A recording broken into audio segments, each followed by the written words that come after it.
E hoje, Gabi, qual você acha que é a maior tendência aí para o médico estar nessa área digital?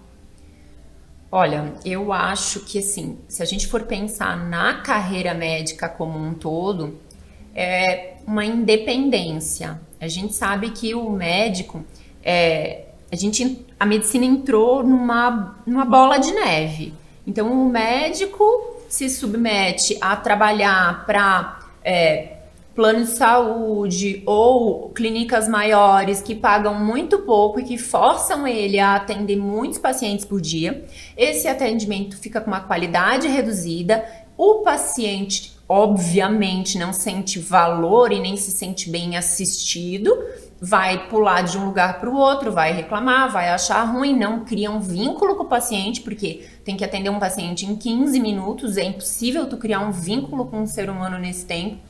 Então, eu acho que para os colegas médicos e outros da área da saúde, o meio digital é um meio de tu conseguir sair desse furacão ali para te poder fazer uma medicina, né, prestar um atendimento que seja um fisioterapeuta, de uma forma com maior qualidade, mais individualizado, mais humanizado. E isso é bom para o paciente, mas para a gente também, porque a sensação de dever cumprido, de realização, de tu atender uma pessoa bem, tu terminar o teu dia sabendo que tu fez certo. Aham. Quando eu já atendi em planinhos que eles me encaixavam, às vezes, 8 pacientes por hora. Aham. Como 8 que vai ter pacientes essa por hora, relação? gente. Como que você Essa vai entrega. conseguir? É desesperador. E Sim. aí tu fala com uma pessoa do agendamento, tu fala com o gerente, com todo mundo do plano e não muda. Chega para trabalhar, tá aquela quantidade, é desesperador. Né? Então eu acho que por um ponto a ser visto é que isso vai conseguir também fazer com que a gente viabilizar o médico de ter esse consultório dele com um atendimento mais humanizado mesmo, né?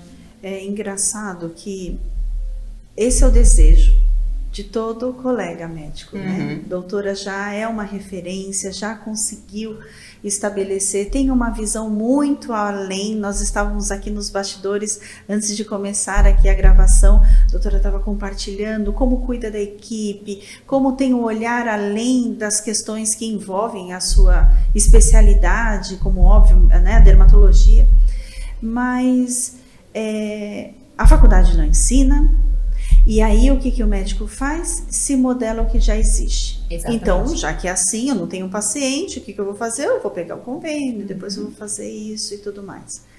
Para esse médico que ainda está a tempo e que não necessariamente precisa viver, né, o que é o modelo padrão, né, que é uma das coisas, a Flavinha é uma das principais entusiastas, né, ela fala, né, de aplicar o que ainda não foi feito, do olhar do novo.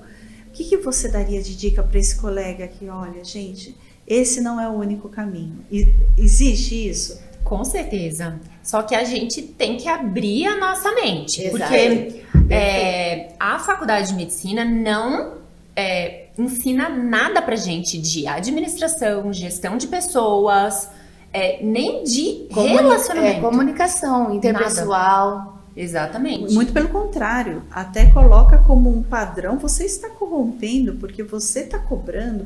Quando eu Sacerdócio. o sacerdócio. Sacerdócio. Quando eu estou ali num trabalho de uma consultoria e eu tenho que fazer um diagnóstico e a gente tem que implementar um plano de ação X, até de uma precificação, de uma cobrança, você sente um desconforto como se estivesse cometendo um erro. Eu falo, não. Isso aqui, eu estou falando nesse momento, não com a doutora Gabriela Scheffer, Exato. dermatologista, eu estou falando com a doutora Gabriela Scheffer, empresária.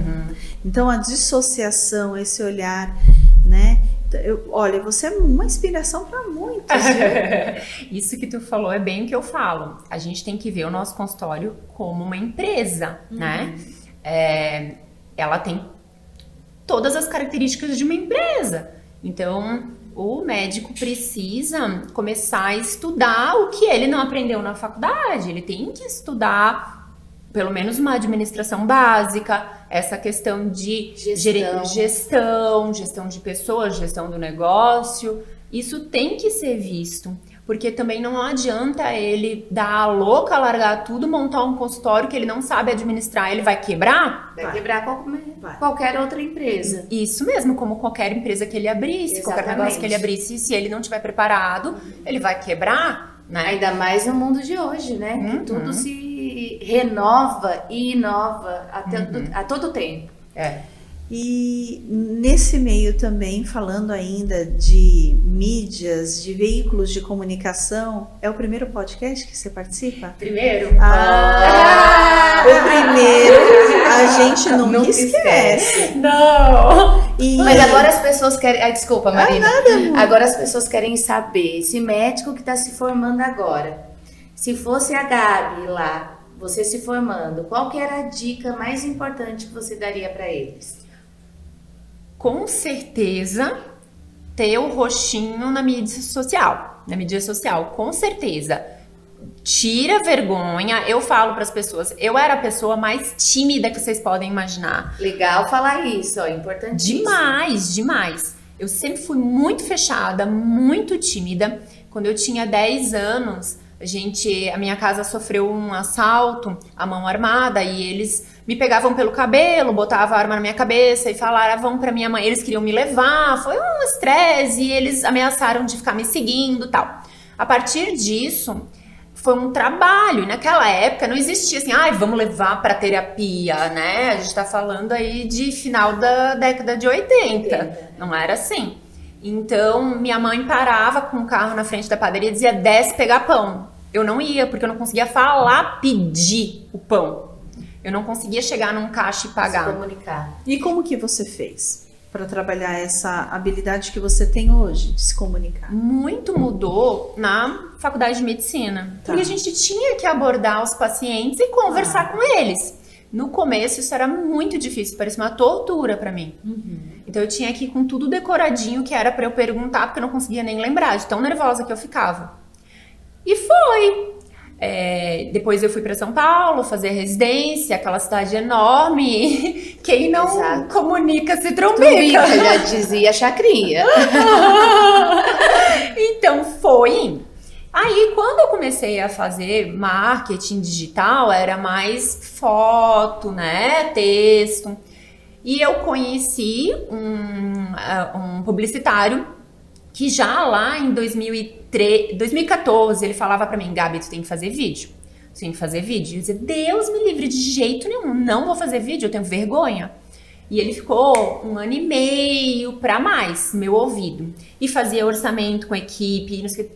Aí quando veio ali os stories, eu falei, agora. Porque se eu ficar com a timidez que eu tenho, se eu ficar com câmera, com luz, com 4, 5 pessoas ao meu redor, eu não vou conseguir falar.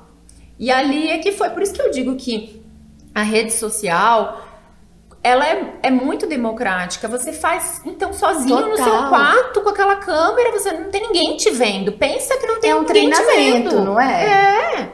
É treinamento, é força de vontade. O sucesso é treinável, já diz Joel J. Poucas são as aptidões na vida que tu não consegues treinar. Não precisa nascer com elas.